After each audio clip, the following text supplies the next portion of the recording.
With Sonic the Hedgehog hitting the big screen this week, which is sure to be a legendary video game movie.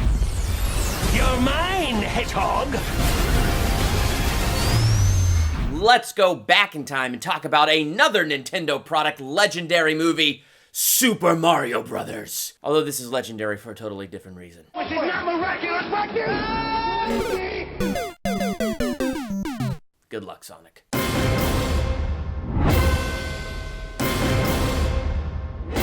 Welcome to Durbania. I'm Durbin, and these are my top 3 theological takeaways from the Super Mario Brothers movie all the way back in the ancient times of 1993.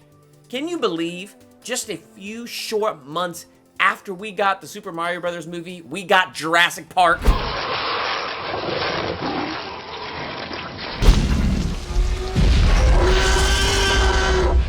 You watch Super Mario Brothers. I hadn't watched it in years, so when I was watching it this last time to do this video, I was blown away by how utterly terrible it is, because it is terrible. Name? Mario. Last name? Mario. Okay, what's your name? Luigi Mario. It's Mario and Luigi Mario. I don't know what this movie is actually based on, but it certainly isn't based on the Super Mario Brothers video game. I mean, aside from the fact there's mushrooms, but nobody's growing when they get the mushrooms. Luigi, it's a mushroom. You know where fireballs come from in this movie? Little guns that are flamethrowers. No, in Mario, you eat a flower, and then you, I don't know what, spit fire, shoot it at your fingers? I don't know. That's Mario, not a flamethrower. I don't need a Mario based in gritty realism.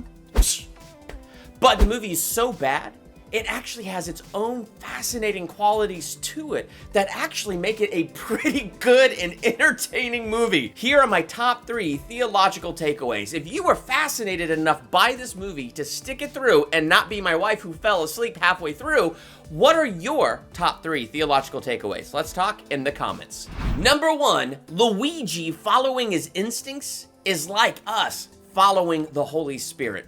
It's interesting when I was watching this movie because I feel like the video games always takes Luigi and he's the side character.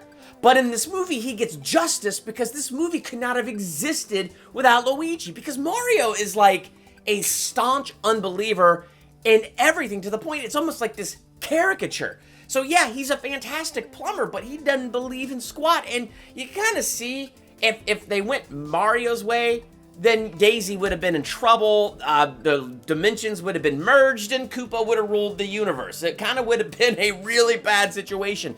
Yet Luigi was a believer, and it looks kind of like it's naive at the beginning.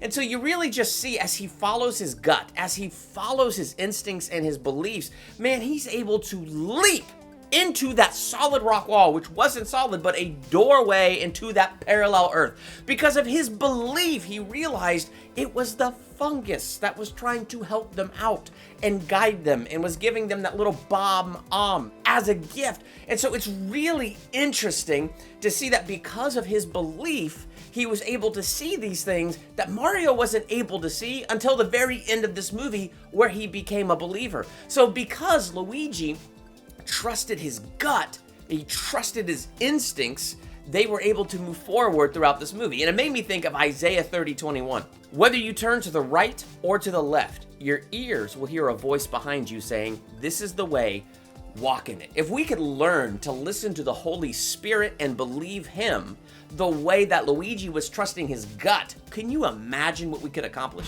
Trust the fungus. Trust the fungus. This is the oddest. Think about this. Bowser, or King Koopa in this, is a usurper king. The world and the Mushroom Kingdom are, I'm sorry, not the Mushroom Kingdom. Dino Hatton. See, that's why this is in Mario. Dino Hatton wasn't his world, and it wasn't his kingdom. It belonged to Daisy's father. But Koopa is a usurper king. But now, the true king is this fungus. That tunnel just sneezed us out, and then this giant booger caught us in there. That's what saved us. But the true king was guiding Mario and Luigi, kind of protecting them, watching out for them, and guiding them through this entire movie and giving them special gifts like the bomb. But I feel like the picture there is we live on this earth, which is a kingdom usurped by the devil. And Jesus is the true king, working a campaign of sabotage against the devil. The fungus is choking the city! And we can take part in that great campaign with him as we learn to trust him the way Luigi trusted the fungus. The fungus just saved us. He had no beauty or majesty to attract us to him, nothing in his appearance that we should desire him. Jesus came as that humble king. Fungus is probably about as humble as you're gonna get in this movie. Jesus was the king nobody expected, and he didn't look at all like they thought he was gonna look. And when we let Jesus, the true king, be the king of our hearts, he equips us to overcome the usurper. I got 2 words for you. Impossible. Nothing's impossible, Mario. Improbable, unlikely, but never impossible. Again, I'm reinforcing the fact that it was Luigi's belief and his faith that kept them moving forward throughout this movie, that in the end brought about their victory, saving Daisy, her father, and the entire mushroom dino Hatton. Oh gosh. Anyway, it was his belief that continued to move them forward and bring about that victory. It's interesting because our beliefs are incredibly important. If we walk around believing everything's impossible, then guess what? Everything's impossible. But if we just go, well, that might be improbable, but nothing is impossible, and we continue to have that attitude of faith, it's amazing what that attitude of faith can do. Faith is what connects us to God, and it's what connects us to what he has made available to us. But with God, all things are possible. So there we go, my top 3 theological takeaways from the Super Mario Brothers movie. Gosh.